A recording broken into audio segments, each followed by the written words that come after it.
드리시겠습니다. 사랑의 하나님 아버지, 우리를 이전에도 그리고 오늘도 내일도 놀라우신 측량할 수 없는 사랑으로 우리를 사랑해 주시고 그 은혜로 우리를 채워주심에 감사드립니다. 주님의 사랑과 은혜로서 우리는 오늘도 여전히 주님과 함께 할 수 있으며 또한 주님을 향해서 예배드릴 수 있는 것입니다. 주여, 이 은혜와 주님의 사랑을 우리가 잊지 않을 수 있도록 인도해 주시고 늘 주님을 붙잡으며 늘 주님을 향해서 늘 주님을 바라며 살아갈 수 있는 우리 히즐라이프 처치가 될 수 있도록 인도하여 주시옵소서. 세상은 많은 어려움과 고통과 괴로움 속에서 하루하루를 견디는 것이 힘든 사람들도 너무나 많습니다. 특히 코로나 팬데믹으로 너무나 많은 사람들이 심적으로, 육체적으로, 정신적으로 힘들어하고 있습니다. 우리가 어떻게 그들을 위로해야 될지조차 그리스도인인 우리들조차 감당하지 못하며 깨닫지 못하고 있습니다. 그러나 주님, 이 시간 우리가 이렇게 어려운 그리고 괴로움과 고통이 있는 이 코로나 팬데믹 이 시대를 어떻게 그리스도인으로 살아갈 수 있을지 하나님의 뜻을 구하는 시간 되게 주시고 주님의 뜻을 깨닫는 시간이 되게 하여 주시고 또한 주님의 뜻을 밝히 알아 그것을 세상 가운데 증거할 수 있는 우리 히즐라이프 처치 한 사람 한 사람 주님의 백성이 될 수 있도록 인도하여 주옵소서. 그보다 먼저 우리가 일주일 동안 살아가면서 주님 앞에 너무나 많은 죄를 지었음을 다시 한번 고백합니다. 내가 그리스도인으로 살아남지 못하여 있고 또한 주님 보시기에 너무나 부끄러운 삶을 살아갔으며 또한 아직도 여전히 내 주신적인 사고방식으로 삶으로써 하나님과 또한 하나님의 나라를 반대되는 삶을 살아왔음을 다시 한번 고백합니다. 우리의 죄를 용서해 주시고 또한 다시 한번 이 예배를 통하여 온전히 주님과 주님의 나라를 위해서 주님의 의를 위해서 다시 다름질할 수 있는 우리 히즐라이프 처치가 될 수 있도록 주님 인도하여 주옵소서. 우리 영이 열리고 또한 귀가 열리며 마음이 열리는 시간 되게 해주시고 주님의 말씀을 들을 때에 우리 마음판에 주님의 말씀이 새겨져서 그 말씀대로 살아가고자 노력하며 치열함으로 그리스도인으로 살아남을 수 있는 우리 히즐라이프 처치가 될 수 있도록 인도하여 주시옵소서. 주님을 사랑하고 예수 그리스도 이름으로 간절히 기도드립니다. 아멘. 하나님께서 오늘 우리에게 주시는 말씀 마태복음 6장 9절의 말씀입니다. 마태복음 6장 9절의 말씀, 마태복음 6장 9절의 말씀입니다.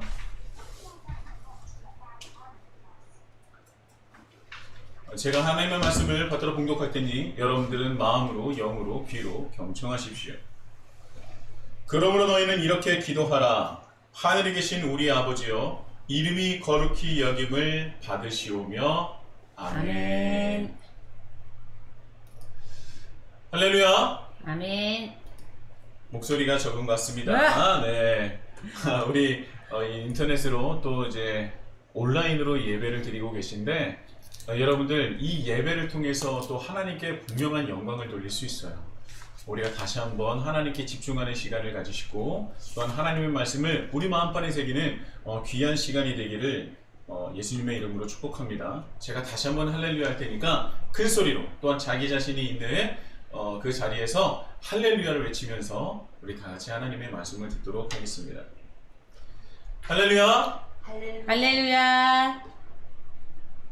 감사합니다. 오늘도 우리 히즐라이프 처치는 하나님께 최고의 예배를 드리길 소망합니다. 아멘. 지난 한 주 동안 여러분 평안하셨습니까? 지금은요, 평안할 수만 있다면 그것이 가장 큰 복과 은혜가 아닌가라는 생각이 들어요. 그만큼 하루하루 버티는 것이 어렵고요, 참 힘든 시간이라고 생각이 되기 때문입니다. 코로나 팬데믹으로 개인적으로도 너무나 힘든 시간을 보낼 거예요. 제대로 마음껏 할 수 있는 것들이 제한적이고 굉장히 많은 부분에 있어서 우리가 스스로 절제를 해야 하기 때문이죠. 절제해야 하기 때문에 힘든 것도 있지만 내가 해야 하는 것도 할 수 없기 때문에 더 힘든 시간이라고 생각합니다. 그런데요, 이렇게 개개인이 힘든데 그 개개인이 모이는 가정은 또 어떻겠습니까? 한 사람 한 사람 내가 힘든데 그 힘든 사람들이 모여있는 가정은 또 어떻겠어요? 그래서 지금처럼 가정의 문제가 이전보다 많이 터지는 시기가 없는 것 같습니다. 제가 목회자라서 여러분들을 만나면서 또 여러분들과 이제 얘기를 할 때 참 가정에 이전에 몰랐었던 문제가 이제 발견하게 되고, 또한 이전에 있었던 문제가 더 커지게 되는 것들을 많이 경험한다라고 하시는 분들이 참 많습니다. 이 말씀을 듣고 또한 이렇게 함께 예배드리는 지금 이 시간 함께 예배드리는 분들도 이 부분에 대해서는 굉장히 공감을 많이 하실 것 같아요. 그런데요, 이 가정뿐만 아니라 사람들이 모이는 그런 학교나 회사나 어떤 공동체나 사회나 이런 곳이 다 어떻겠습니까? 굉장히 어려울 거예요. 많은 어려움과 그 안에서 괴로움도 있을 것입니다. 이렇게 어렵고 힘든 시기에 우리에게 가장 필요한 것은요, 저는 분명하게 하나님의 사랑이요 또한 굳건한 우리의 믿음일 거라고 생각합니다. 하나님께 예배드리는 이 시간, 하나님의 사랑을 다시 한번 경험하시고 하나님을 향한 믿음이 더욱더 굳건해지시는 우리 히즈라이프 처치가 되기를 예수님의 이름으로 축복합니다. 아멘. 우리 또 이 예배를 통해서 분명히 하나님께서 사랑과 은혜를 분명히 부어주실 것입니다. 지난주에 제가 우리는 유대인과 이방인의 기도, 그리고 그들의 신앙, 또한 우리의 신앙과 우리의 기도를 비교해 보면서 악마가 두려워하는 기도라는 소재를 가지고 은혜를 나누었습니다. 하나님께 드리는 우리의 기도는 악마를 두려워하게 할 수도 있고요, 악마에게 기쁨을 줄 수도 있는 그런 기도가 될 수도 있다는 거예요. 우리는 그 점을 잊어서는 안 됩니다. 그렇다면 어떤 기도가 악마를 두려워하게 되고, 또한 어떤 기도가 악마에게 기쁨을 주는 기도인지는 우리가 분명히 기억해야 하고 깨달아야 되고, 우리는 절제해야 한다는 것입니다. 잘라내야 한다는 것이죠. 제가 골반 기도에 대해서 이 저번 주에 말씀에 이제 후미에 말씀을 드렸었는데, 제가 다시 한번 이제 언급을 해드린다면, 마태복음 6장 6절에 예수님께서 우리에게 말씀하신 그 골반 기도는 무엇이냐면, 내 기도를 잔뜩 들고 하나님 앞에 나아가는 것이 아니라 오히려 그것을 내려놓고 주님에게 나아가는 것이 바로 골반 기도라고 말씀을 드렸습니다. 제가 이렇게 말씀을 드리니까 생각이 나시죠? 생각이 나셔야 합니다. 꼭 나셔야 돼요. 골반 기도는요, 내 기도 제목을 잔뜩 들고 하나님께 나아가는 것이 아니에요. 우리가 처한 상황과 문제를 어떻게 해요? 의지적으로 끊고 하나님만을 바라보고 집중하는 기도를 바로 골반 기도라고 하는 것입니다. 내 상황, 그리고 나를 나에게서 떼어내지 않으면, 잘라내지 않으면, 분리하지 않으면 내 중심적인 신앙을 버리지 않고서는 하나님을 발견할 수가 매우 어렵다는 거예요. 거의 불가능하기 때문에 골방 기도가 필요하다는 것입니다. 그래서 이 골방에 들어갈 때 그 골방 문 앞에 나의 모든 짐들, 나의 것들을 모두 다 내 의지적으로 내려놓고 하나님만을 집중하며 하나님만을 바라며 하나님께 예배하며 하나님께 기도하는 것입니다.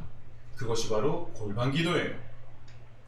그래서 이 골방 기도는요, 매우 인격적인 기도로 하나님과의 관계가 깊어지면 깊어질수록 우리의 기도로 하나님을 더더욱 알고 또 깨닫게 된다는 것이죠.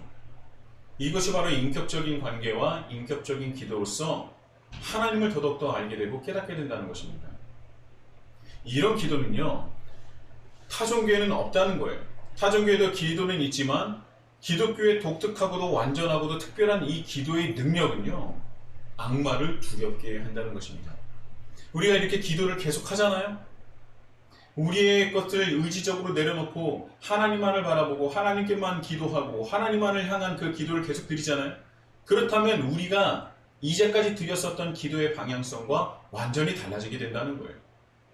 우리 그리스도인의 기도의 방향성은 하나님께 통보하는 것이 아니라 오히려 하나님의 질문을 우리가 대답하는 기도가 된다는 거예요.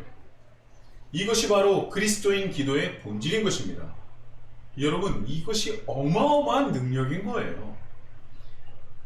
타종교와 비슷한 그런 기도가 아니라, 하나님께 통보하고 하나님께 요구하는 그런 기도가 아니라, 오히려 우리가 드리는 기도는 하나님의 질문을 우리가 대답한다는 거예요.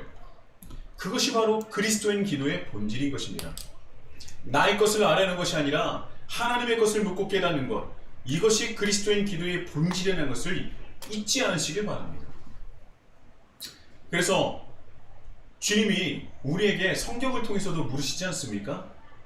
예수님께서 제자에게 이런 말씀을 하세요. 너희는 나를 누구로 아느냐? 그때 베드로가 엄청난 신앙 고백을 하죠. 주님은 그리스도시요 살아계신 하나님의 아들이십니다. 여러분, 이게 기도예요. 주님이 물으시는데 우리가 답하는 것, 이것이 기도입니다. 얼마나 놀라운 기도입니까? 이런 신앙 고백의 기도가 우리 히즐라이프 처치의 기도가 되기를 예수님의 이름으로 축복합니다. 아멘. 이것이 놀라운 기도예요, 여러분. 우리가 골방에 들어가 기도할 때 하나님은 또 물으실 거예요. 자, 너는 오늘 무엇을 알기를 원하니? 무엇을 위해서 기도하기를 원하니? 무엇 때문에 여기 왔니? 그럼 우리 이렇게 기도하는 겁니다. 주님, 저는 주님의 이름을 높이기 위하여 주님의 이름을 거룩하게 여김을 받기 위해서 제가 무엇을 해야 됩니까? 제가 하나님 나라를 위해서 무엇을 해야 됩니까?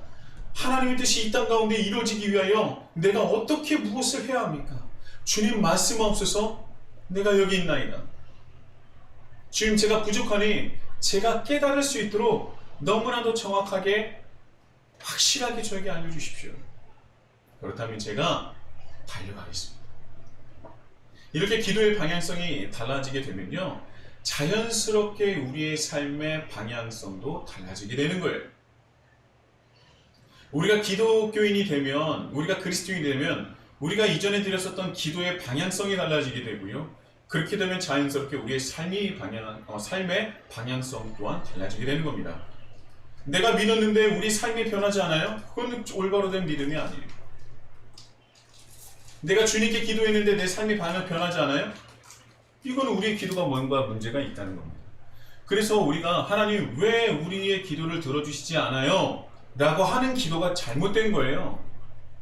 왜냐하면 그 말은 무엇으로 우리가 바꿔서 생각해야 되냐면, 주님, 아직도 내가 내 중심적으로 살아가서 아직은 내 삶의 주인이 하나님이 아니시라서 내 기도가 이루어지지 않음에 죄송합니다. 이 기도는 나의 신앙 고백이거든요. 하나님의 뜻을 깨닫고 내가 그렇게 살겠다는 나의 신앙 고백이었는데 기도가 이루어지지 않습니까? 그것은 우리가 회개해야 되는 거예요. 우리의 완전한 삶의 관점과 기도의 관점과 신앙의 관점이 완전히 변해야 된다는 것입니다. 놀랍죠? 이것이 바로 기독교예요, 여러분. 성경을 통해서 우리에게 말씀하시고자 하는 하나님의 말씀이, 하나님의 뜻이 무엇이냐? 바로 여기 있다는 것입니다. 여러분, 우리는 악마가 두려워하는 기도를 드려야 돼요. 제가 C.S. 루이스의 스크루테이프의 편지에 대한 예화를 사용했더니 실제로 그 책을 사서 읽으신 분이 계시더라고요. 정말 재미있는 책입니다. 그리고 저도 예전에 읽었지만 정말 재미있는 책이고요. 그리고 여러 가지 그 안에 얘기가 좀 있었다 그래요. 그러나 그런 모든 것들은 다 뒤로 하고, 제가 전주에 제가 말씀드렸던 것들이 바로 이거죠. 내가 생각하는 당신이 아니라 하나님 당신이 알고 계시는 당신을 향해서 의식적으로 기도의 방향을 돌리게 되는 경우가 발생할 시에는 우리는 즉시 궁지에 빠지고 만다. 여기서 우리는 누굽니까? 악마예요. 악마가 즉시 궁지에 빠지고 말아요. 어쩔 때요? 내가 알고 있는 하나님이 아니라 원래 온전하신 완전하신 하나님 당신을 향해서 의식적으로 기도의 방향성을 돌리게 되는 경우에는 악마들이 궁지에 빠지고 만다는 거예요. 악마가 두려워하는 기도, 악마가 궁지에 빠지는 그런 기도를 통해서 우리는 스스로 하나님의 자녀임을, 하나님 나라의 백성임을, 그리스도인임을 증명하는 것이죠. 이 골방이라는 헬라어 타메이온의 어원은 템노, 즉 자르다라는 뜻을 가지고 있다고 제가 말씀을 드렸습니다. 나를 자르고 나를 분리하고 하나님을 만나는 거예요. 그리고 여러분, 이 골방이라는 것은요, 원래 가장 귀한 것을 보관하는 장소예요. 우리가 가장 귀한 것들을 어디다 보관합니까? 아무도 모르는, 그리고 가장 깊숙한 그곳, 골방이죠. 그래서 이 골방은 참 보물과도 같은 곳입니다. 그래서 이 보물과도 같은 이 골방에서 하나님과의 인격적인 만남과 그 대화를 통해 온전한 그리스도인의 기도가 회복되는 우리 히즐라이프 처치가 되기를 예수님의 이름으로 축복합니다. 아멘. 자, 이제 드디어 주님 기도 본문에 들어가게 되죠. 네. 자, 오늘의 말씀을 다시 한번 봉독해 보도록 하겠습니다. 그러므로 너희는 이렇게 기도하라. 하늘에 계신 우리 아버지여, 이름이 거룩히 여김을 받으시오니. 자, 예수님은 분명히 우리에게 기도하는 방법과 세례 요한의 기도문을 능가하는, 그리고 악마도 두렵게 하는 기도를 우리에게 알려주셨어요. 우리가 이 주님 기도, 주님께서 우리에게 가르쳐 주신 기도를 보면 부드럽지만 그러나 굉장히 단호합니다. 그리고 이 주님 기도를 시작할 때 예수님께서 어떻게 말씀하시느냐? 그러므로 너희는 이렇게 기도하라 라고 말씀을 하시죠. 부드럽지만 굉장히 단호하십니다. 이것을 우리는 분명히 기억해야 돼요. 이전에 예수님은요, 이 당시에 예수님께서 이 사역을 하실 때 사용하시는 언어가 아람어였다라고 제가 말씀을 드린 적이 있어요. 아람어였습니다.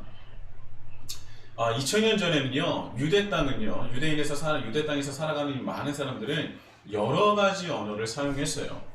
그런데 이 언어가 주는 각각의 의미가 있습니다. 유대 땅에서 주로 사용되는 언어는 크게 세 가지로 볼 수 있는데요. 더 많았지만 크게 세 가지로 볼 수 있는데요. 첫 번째는 바로 유대인들의 고유의 언어인 히브리일 것입니다. 히브리어. 그런데 이 히브리어는요, 이 당시에 굉장히 배타적인 언어였어요. 선민의식이 가득 찬 언어였습니다. 그래서 유대인들만 당연히 사용할 수 있었던 언어였고요. 자신들의 특별함, 비록 식민지로 지배를 받고 있지만 민족의 정체성을 지키고 또 선택받은 민족의 자긍심을 가지고 있었던 언어예요. 그런데요, 여러분들, 이 배타적인 것들, 배타적인 그런 민족성이나 굉장히 그 배타적인 언어에서 가져온 그들의 문화적인 특성이 또 무엇이 있냐면, 성경에도 나와 있지만 수많은 이방인들도 하나님을 섬기는 사람들이 있었어요. 그런데 그들은요, 아무리 하나님을 믿어도 히브리어를 사용할 수 없었습니다. 그리고 더 나아가서 그들은요, 하나님을 믿고 있지만 성전 안으로 들어갈 수 없었어요. 왜냐하면 이 당시에 성전 안에 들어갈 수 있었던 사람은 히브리어를 사용하고, 또한 선민의식에 가득 찬 선택받은 민족, 이스라엘 사람 유대인만 유일했습니다. 이 당시의 성전은요, 헤롯이 확장했었던, 굉장히 크게 유대인들을 잘 다스리기 위해서, 그들에게 잘 보이기 위해서 원래 그 성전을 굉장히 크게 확장했어요. 그래서 그 성전을 헤롯 성전이라고도 얘기를 하는데, 이 확장된 성전에서는요, 어마어마한 규모의 성전들이 있었습니다. 이 성전들이 있었는데 이방인은 거기까지밖에 들어가지 못했어요. 그러니까 성전 정말 그 안쪽으로는 들어가지 못했던 것이죠. 근데 성전들 또한 이들이 들어갈 수 있는 곳으로서 유일한 곳인데, 이곳은 원래 이방인들이 예배를 드리고 기도를 드려야 되는 곳인데 그곳에서 예배도 드릴 수 없고 기도 드릴 수 없었습니다. 왜요? 성경에서는 어떻게 나옵니까? 이 성전 안에서 제물로 사용해야 되는 온갖 제물들, 가축들이 질비했어요. 그래서 예수님께서 성전 청결하실 때 수많은 상인들과 수많은 돈 바꾸는 자들을 통해서 모든 것을 뒤엎으셨다고 했잖아요. 그 사람들이 장사했던 곳이 바로 이 성전들이었습니다. 그러니까 이방인들은요, 예배당에 들어갈 수도, 예배를 온전히 드릴 수도 없었던 거예요. 이 모든 것들이 그들의 언어와 선민의식에서 나온 겁니다. 그래서 예수님은요, 히브리어를 사용하시지 않았던 거예요. 그리고 또 이 당시에 많이 사용했었던 언어 중에 하나는 바로 헬라어, 그리스어입니다. 그런데 이 헬라어, 이 그리스어를 사용했던 사람들은 주로 지식층이고요, 지배계층이었어요. 어느 정도 로마의 권력에 기대어서 자신의 힘을 유지하고 견고하게 지켜내는 사람들이었습니다. 그래서 유대인이었지만 로마와 어느 정도 결탁되어 있는 사람이죠. 그래서 소위 지배계층이고 정말 잘 먹고 잘 사는 사람들이었습니다. 그래서 헬라어를 사용하는 유대인들은 히브리어만 사용하는 유대인들이 굉장히 싫어했겠죠. 그래서 예수님은요, 헬라어 또한 사용하시지 않으시고 아람어를 사용하셨던 거예요. 이 아람어는 모든 사람이 다 듣고 깨달을 수 있는 언어이며 특별하진 않지만 매우 다가가기 쉬운 언어였습니다. 가난한 자들의 언어라고도 얘기를 하죠. 특히 예수님께서 아바, 하나님을 아바라고 하셨을 때, 하나님을 아버지라고 부르셨을 때, 이 아바라는 그 단어를 듣는 이로 하여금 엄청난 충격을 불러일으켰을 거예요. 일단은 먼저 하나님을 아버지라 부르는 것도 그 자체도 충격이지만 하나님을 아람어로 불렀으니 굉장히 큰 충격 아니었겠습니까? 그런데 여기에는 의미가 있다는 거예요. 하나님은요, 지배계층의 신도 아니고 어떤 선택받는 자들만의 신이 아닌 우리 모두의 아버지시며 창조주이심을 그 아람어로 우리에게 말씀하시고 깨닫게 해주신 거예요. 잘 먹고 잘 사는 사람들의 신도 아니고 어떤 선택받았다고 하는 선민의식에 가득 찬 사람들의 하나님도 아니고 아바 아버지는 우리 모두의 하나님이시다라는 것을 아람어 하나로서 우리에게 깨닫게 해주신다는 것이죠. 너무 놀랍지 않습니까? 그러니까 왜 이 언어를 사용하시고 왜 그런 특정 언어를 사용하시고 우리에게 말씀하셨는지 우리는 정확하게 알아야 된다는 거예요. 제가 왜 언어에 대해서 말씀을 드리냐면요, 오늘 이 마태가 사용한 헬라어는요, 코인의 헬라어라고 해요. 이 코인의 헬라어는 그리스어 중에서도요, 주로 군사작전에 사용된 헬라어입니다. 신기하지 않습니까? 여러분, 지금 우리 이 시대도요, 군부대, 우리나라에도 군부대가 있잖아요. 이 부대 안에서 사용되는 언어는요, 우리가 사용하는 같은 한국말일지라도 그 안에서 사용하는 것이 많이 달라요. 군대 언어는 뭐 단아가로 끝난다고들 하지만 이것만이 다른 것이 아니라 주로 사용하는 어휘 자체가 완전히 다릅니다. 같은 한국말이지만 달라요.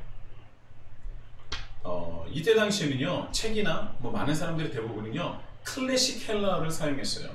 그러니까 고대 그리스어죠. 그래서 이때 당시에 쓰여졌던 뭐 책이나 이런 것들 보면은요, 모두 다 클래식 헬라어를 사용하고 있습니다. 뭐 오디세이나 일리아스, 우리가 잘 알고 있는 책들이죠. 이 책들에서 사용되는 그런 헬라어는요, 굉장히 매력적이고 세련되고 미적으로, 문화적으로, 철학적으로 매우 뛰어난 문체인 클래식 헬라어를 사용합니다. 그리고 이 클래식 헬라어는요, 굉장히 부드러워요. 굉장히 아름답습니다. 그런데 이 마태는요, 이런 클래식 헬라어가 있는데도 불구하고 일부러 코인의 헬라어, 즉 군사작전용 헬라어를 사용한 것입니다. 이 코인의 헬라어는 굉장히 투박하고요, 군더더기가 없어요. 말이 군더더기가 없으니까 전달이 확실하고 합리적이고 빠릅니다. 그리고 한마디 한마디가 굉장히 정밀하고 정확하죠. 그래서 성경은 미사 여부가 없어요. 정확한 하나님의 뜻과 그 의미를 정확하게 전달하고 있는 것입니다.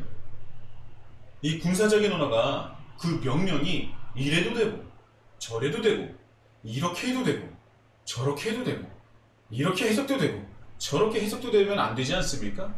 그러니까 하나님께서 우리에게 주신 이 말씀은 굉장히 확실하고 합리적이며 빠르고 정확한 코인의 헬라어를 사용한 것이에요. 이 군사적인 언어가 매우 강압적이라고 생각이 드실 수도 있지만 강압적이라기보다는 그 의미가 매우 확실하다 정도로 생각하시면 좋을 것 같고요.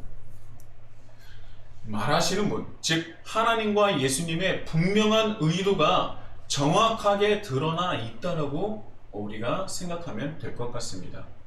정확하고도 분명한 그 의미를 전달하기 위해서 마태는 코인의 헬라어를 사용하였고 예수님의 말씀을 이렇게 전하고 있는 거예요. 정확하고도 확실하게 예수님께서 이렇게 말씀하십니다. 그러므로 너희는 이렇게 기도하라.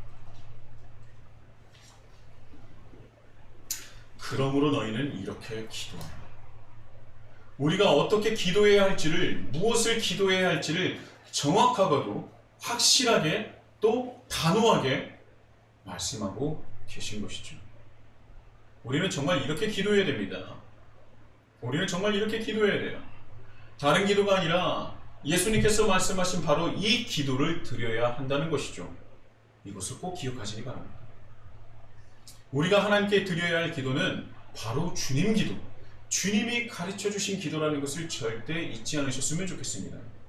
그렇게 예수님께서 우리에게 정확하고도 확실하게 빠르게 우리에게 말씀하고 계십니다.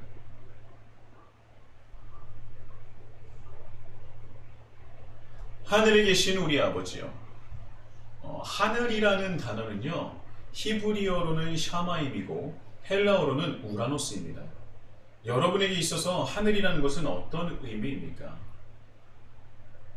하늘은 우리에게 어떤 의미예요? 우리가 그냥 하늘을 보면 그냥 사실 우주의 한 부분이지 않습니까? 물리적인 세계에서의 하늘은 그냥 너무나 넓디 넓은 우주의 한 부분이에요. 여러 가지 이 빛이 반사되고 반사되고 반사돼서 파란 하늘로 보이는데 실제적인 하늘은 또 파랗지는 않죠. 어둡습니다.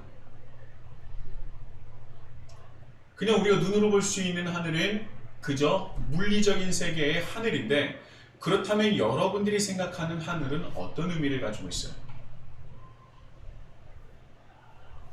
우리가 그냥 하늘은 그냥 우주의 한 부분이지 라고 생각하지는 않잖아요. 그렇다면 우리가 생각하는 하늘과 예수님께서 말씀하신 하늘은 어떤 하늘이고 어떤 차이가 있을까요? 우리가 이렇게 생각할 수도 있어요. 뭔가 하늘이라는 것은 신성한 곳이고 신적인 곳이고, 그냥 죽으면 우리가 가는 그냥 천당 정도로 생각하시는 분도 분명히 있을 겁니다. 원래 유대인에게 있어서요, 신성하고 신적인 장소는 하늘이라기보다는 산이었습니다. 자, 모세가 하나님을 처음으로 뵌 곳이 어디입니까? 떨기나무가 있었던 곳이 어디예요? 시내산. 네, 맞습니다. 시내산이에요. 자, 하나님께 모세가 두 돌판을 받은 곳은 또 어디예요? 시내산이에요. 그래서 하나님을 만나는 장소로서 산은 매우 신성하고 신적인 장소였어요. 시편 121편에 보면 이런 말씀이 있습니다. 내가 산을 향하여 눈을 들리라. 나의 도움이 어디서 올까? 자, 유대인들은요, 힘들면 산을 향하여 눈을 돌립니다.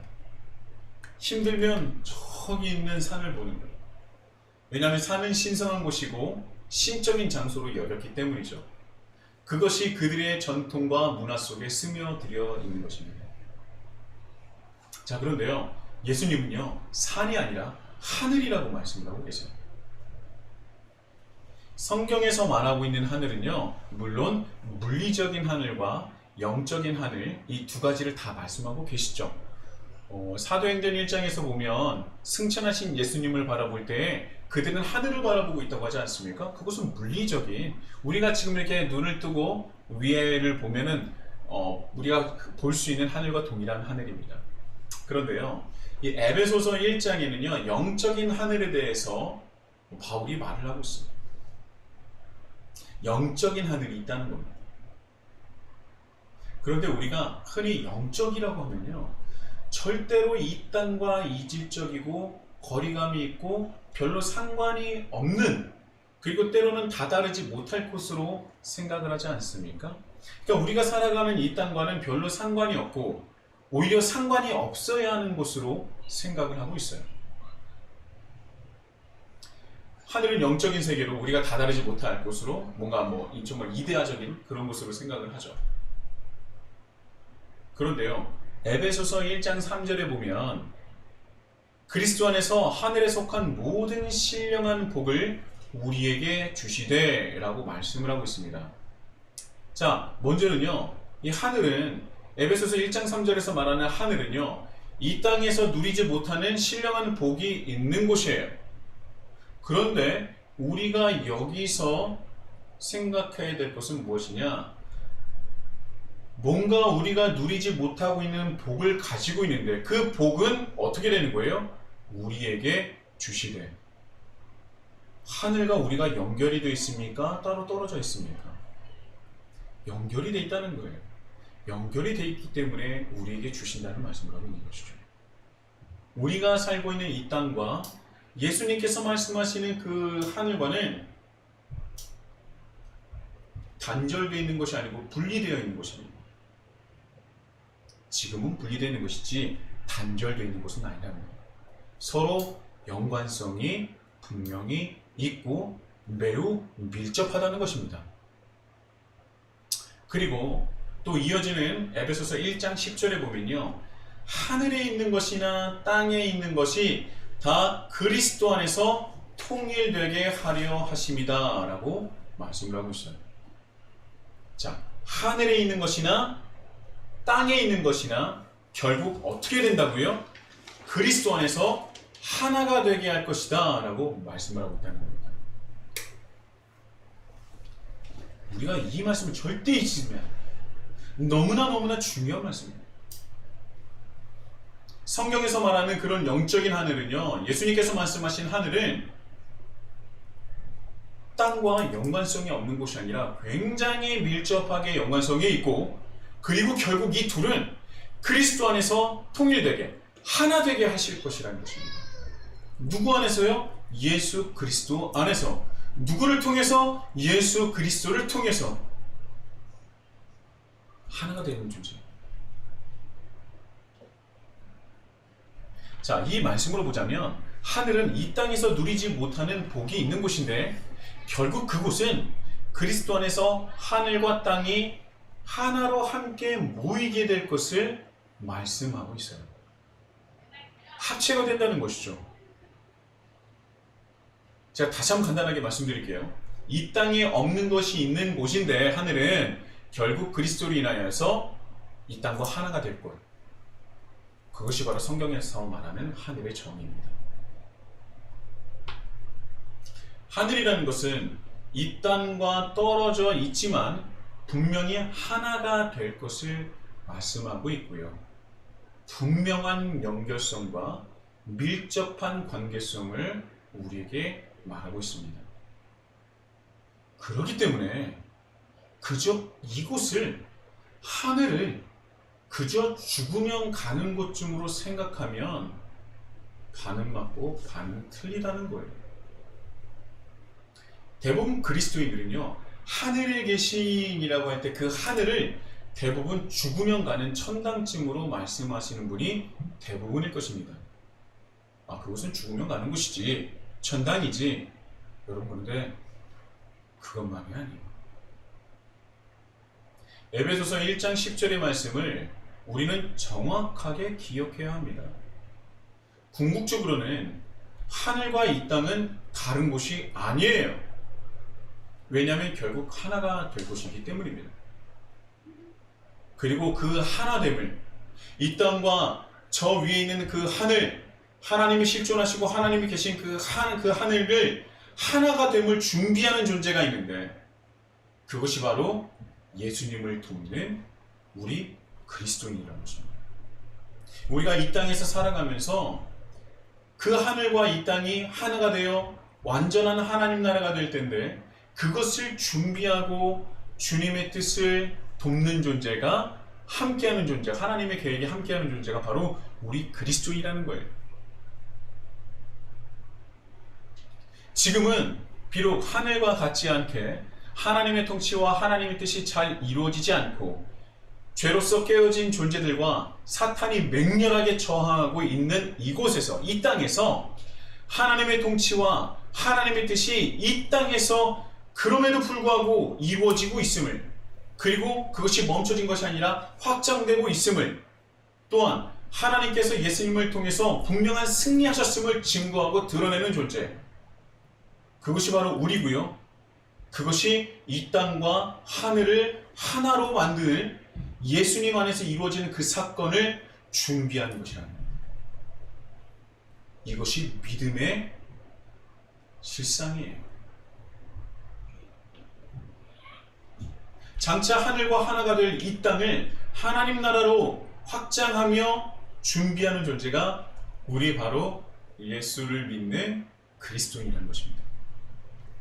여러분, 이 말씀을 들으면 막 소름이 돋아야 돼요.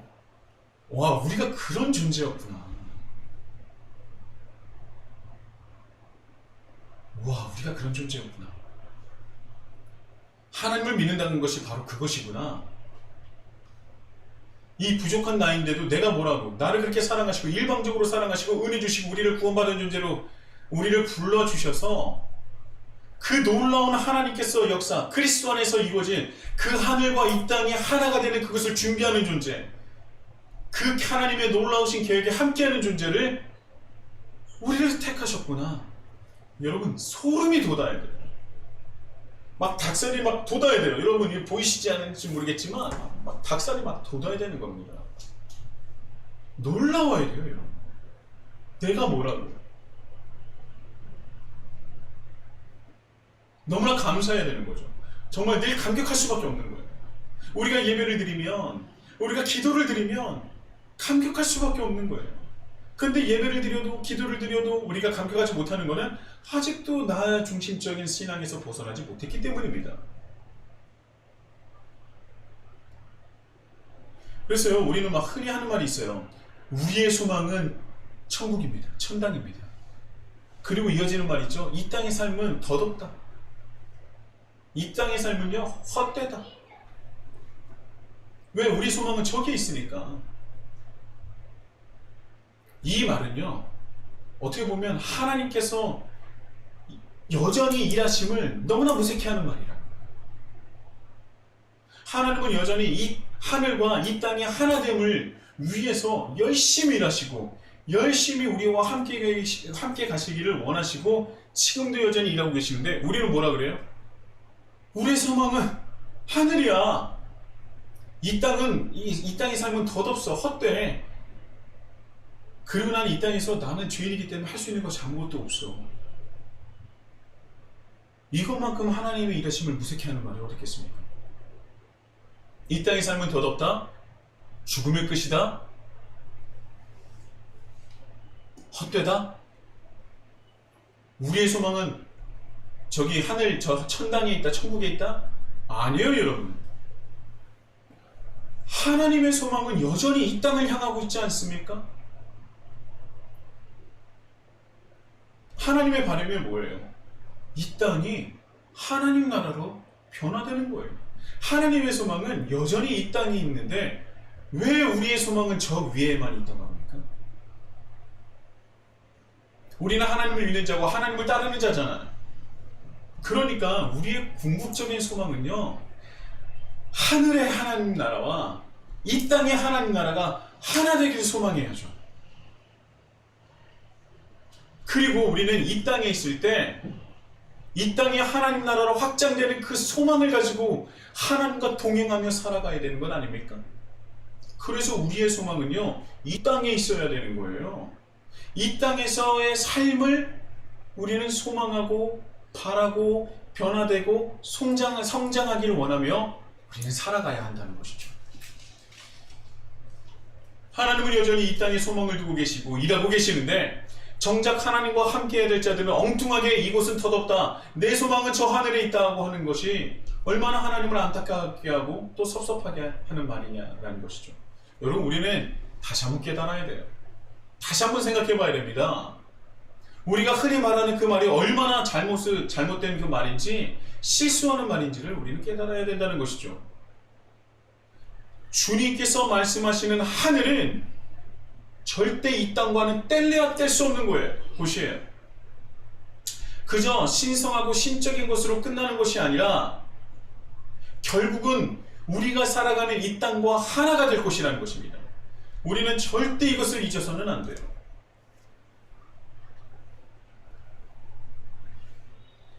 그래서 예수님은 우리에게 하늘이라는 것 이 자체를 매우 확실하고 매우 정확하게 깨닫기를 원하시는 것입니다. 이 하늘이라는 단어를 이 뒤에 보면은요, 그 의미가 더 정확하게 나와요. 이어지는 주님이 가르쳐 주신 기도를 보면은 들으면 정확하게 알 수가 있어요. 하늘에 계신 우리 아버지는요, 지금도 여전히 하늘에서 이 땅을 위해서 일하고 계시는 줄 믿습니다. 아멘. 잊지 마세요. 우리의 소망은, 또한 하나님의 소망은 이 땅을 향하고 있다는 것을 기억하셔야 됩니다. 하나님의 소망은, 하나님의 바라심은 이 땅이 온전히 하나님을 향한 예배가 회복되고 하나님의 통치와 하나님의 뜻이 이루어지며 놀랍고도 놀라운 인간의 언어로 형용하지도 못할 하나님의 사랑과 은혜를 이 땅의 모든 존재가 깨닫는 것입니다. 그것이 하나님의 소망이에요. 또한 그것이 우리의 소망이 되어야 한다는 것이죠. 예수님께서 우리에게 정확하고도 확실하게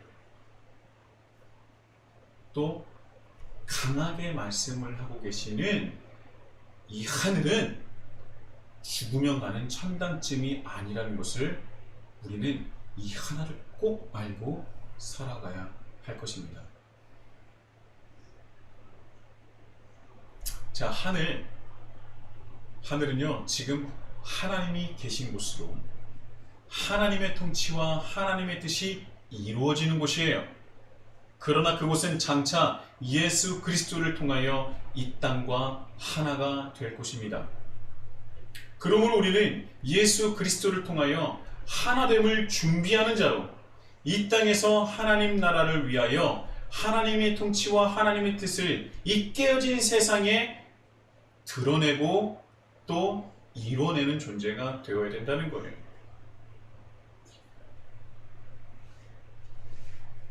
다시 한번 하늘입니다.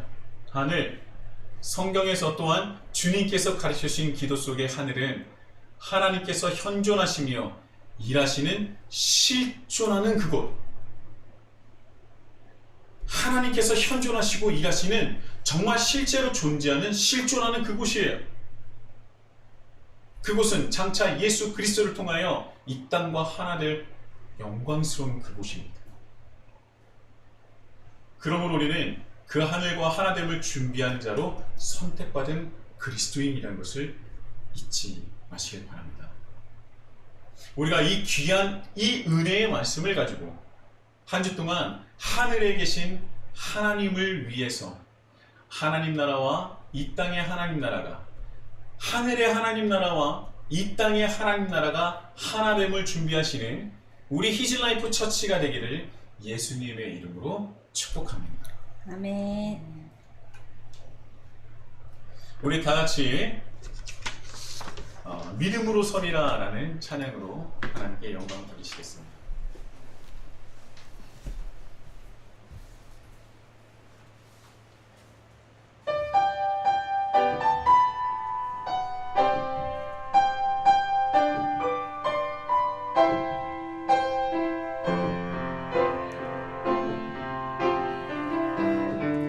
이곳에 임하신 하나님 나라, 가난한 마음으로 바라보리라. 먼저 그 나라 그 뜻 구하며 나의 삶 누리리. 주님이 맡기신 주님이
찬양하겠습니다.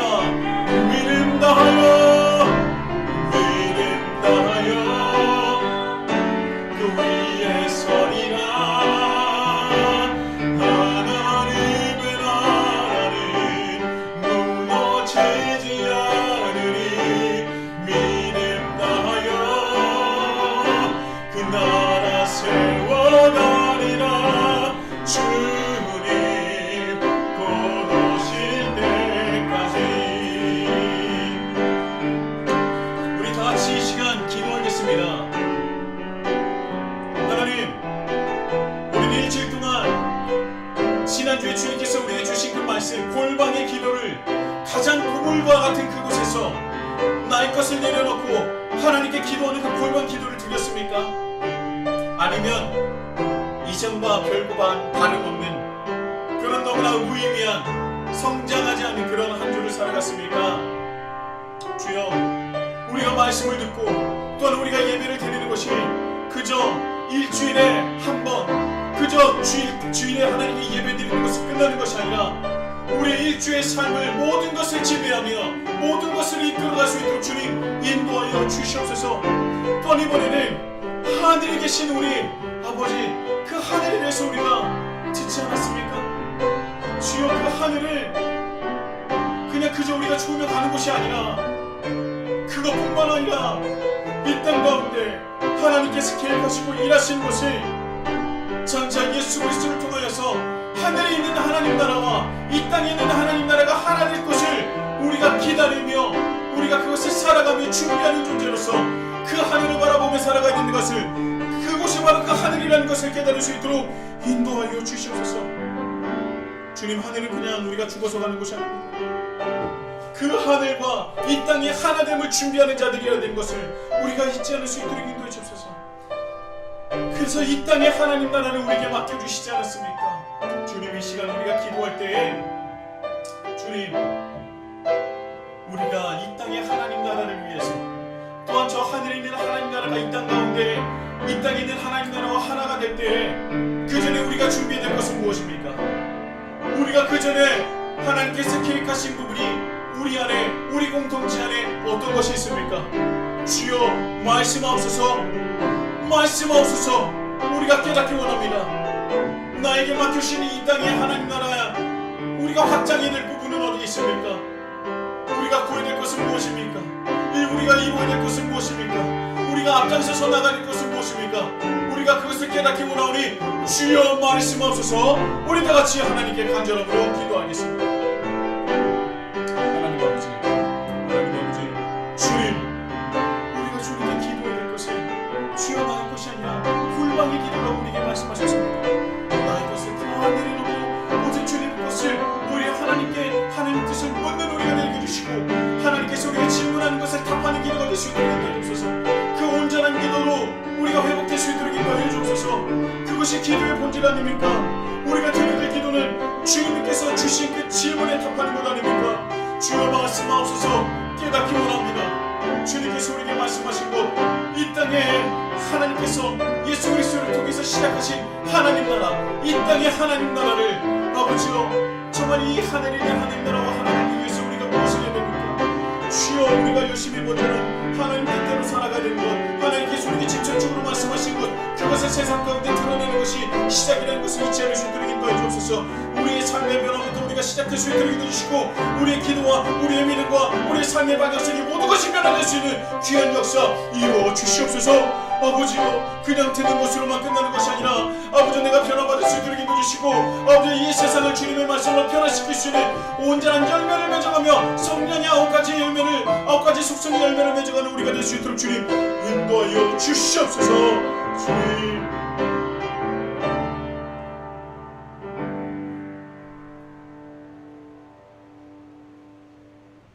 이곳에 임하신 하나님 나라,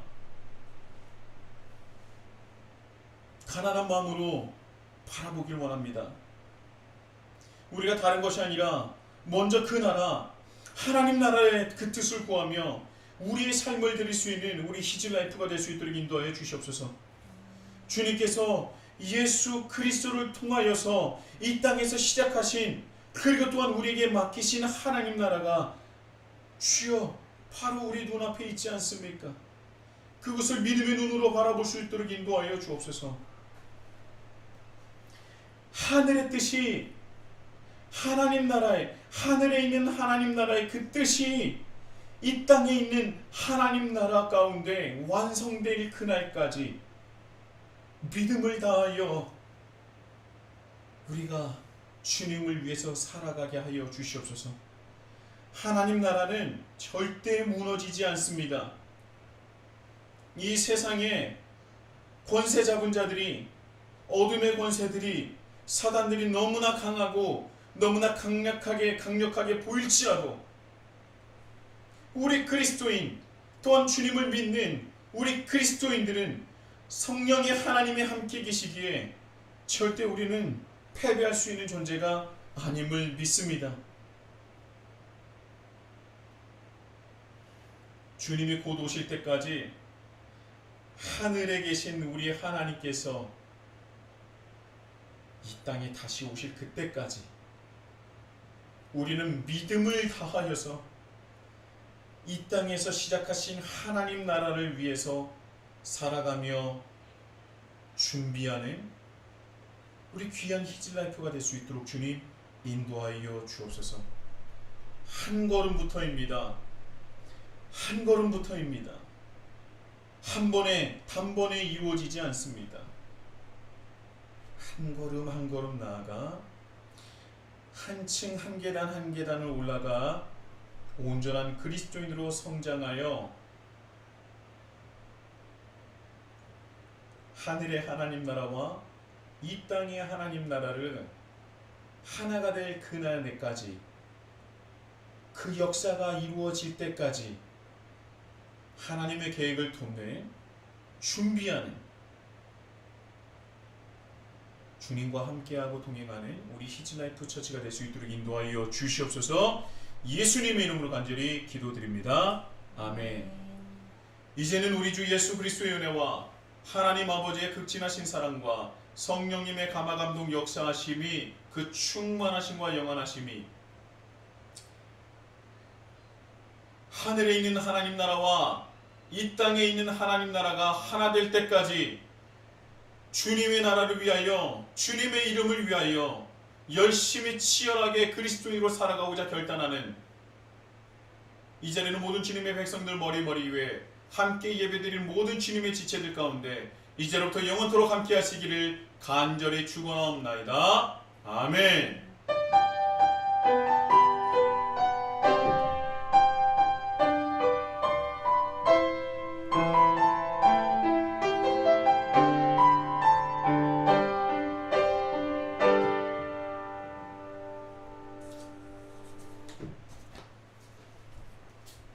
할렐루야. 아멘. 감사합니다. 오늘도 이렇게 함께 예배 드려주셔서 너무나 감사하고요. 누구보다도 우리 하나님께서 가장 기뻐하시리라 믿습니다. 이제 드디어 8월 시리즈 설교 주의 기도가 본문에 들어갔습니다. 원래 하늘에 계신 우리 아버지여까지 원래 나갔어야 되는데 하늘까지 끝났어요.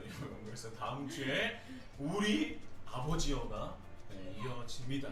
우리 아버지여는 어떤 뜻을 가지고 또 예수님께서 우리에게 말씀하신지를 기대하면서 또한 기도하면서 우리 한 주를 보냈으면 좋겠고요. 특히나 오늘 말씀처럼 하늘의 하나님 나라와 이 땅의 하나님 나라가 하나 될 때까지 우리가 이 땅의 하나님 나라에서 그것을 준비하는, 하나님께서 역사하시는 그 너무나도 놀라운 마지막 날에 있을 그 날의 일을 준비하는 우리 히즈라이프 처치가 됐으면 좋겠습니다. 성경일도 지속되고 있고요. 8월 키즈대회도 여러분 열심히 사복음서 컬러스토리 바이블 공부하시면서 함께 은혜를 나누고 기쁨을 나누셨으면 좋겠습니다. 코로나19 지금 2주 4단계가 2주 더 연장됐다고 하죠.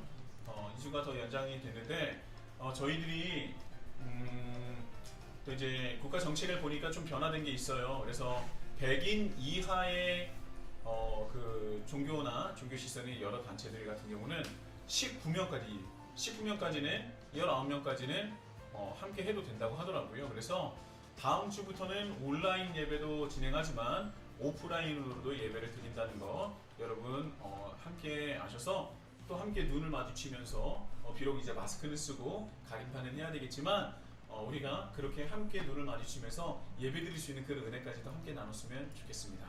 여러분 감사하고요. 또한 다음 주에 뵙도록 하겠습니다. 감사합니다. 감사합니다.